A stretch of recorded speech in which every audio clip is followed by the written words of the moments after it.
xizmat qilishdan qochmaslik. Juda ko'pchilik misol uchun nimadir xizmat qilishga, nimadir berishga erinadi. Ya'ni bergisi kelmaydi. Oldin olay. Misol uchun turmush o'rtog'idan pul keladiganlarda turmush o'rtog'ingizga hozir sevgi berish kerak, unga mehr berish kerak, uni ko'ylaklarini dazmol qilish kerak, nimadirlar qilish kerak. Mehr berib, unga gaplar gapirishingiz kerak, uni maqtashingiz kerak. Aytadiki, "Yo'q" deydi, "oldin pul bersinmanga keyin maqtayman. Nimaga endi man hozir pul bermagan holatda maqtayman" deydi. Ya'ni oldin olay, keyin beraman degan narsa ham bu juda noto'g'ri fikr. Ya'ni siz shartsizlikda beravering, sizga farqi bo'lmasin. Siz baribir o'tiribsiz, to'g'rimi? Baribir o'tiribsiz, baribir hozir bo'shsiz. Aytavering, "Man beraveraman, man borliqqa berishga tayyorman." Beravering, turmush o'rtog'ingizga ham beravering. Hammaga atrofga nima xizmat qila olsangiz yaratib tashlang.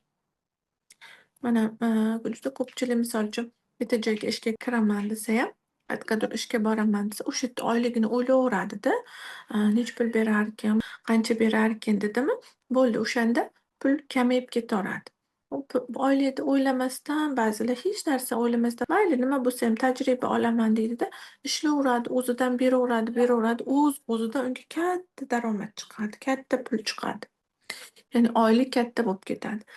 Pulni o'ylab, "Yo'q, bunga yarasha pul bermadilaring-ku" deb turadiganlarga pul kelmaydi. Pul kelmaydi.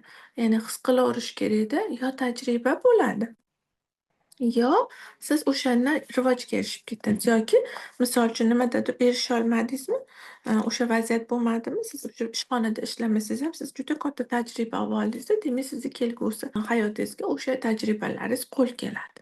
Mana shuni his qilib beraverishingiz kerakda. Ya'ni pulni xohlagan odam, sehrobgarlik ongida bo'lmoqchi inson borliqqa o'zidan ko'p berishi kerak.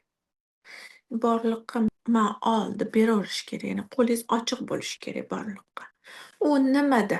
U so'zlarda, u gaplarda, u mehrda, u tan olishda, u sizni ishlatmaydigan buyumlaringizni berishda, u yordamda, kimgadir yordamda, u kimgadir mehrda, kimgadir sevgida, kimgadir pul tomondan, kimgadir xizmat tomondan, hamma tomondan ochiq bo'lib beraverishingiz kerak. Shunda sizgayam borliq "man ol" deydi aks ettirish qonuni orqali. Ya'ni aks ettirish qonuni orqali "man ol" deydi.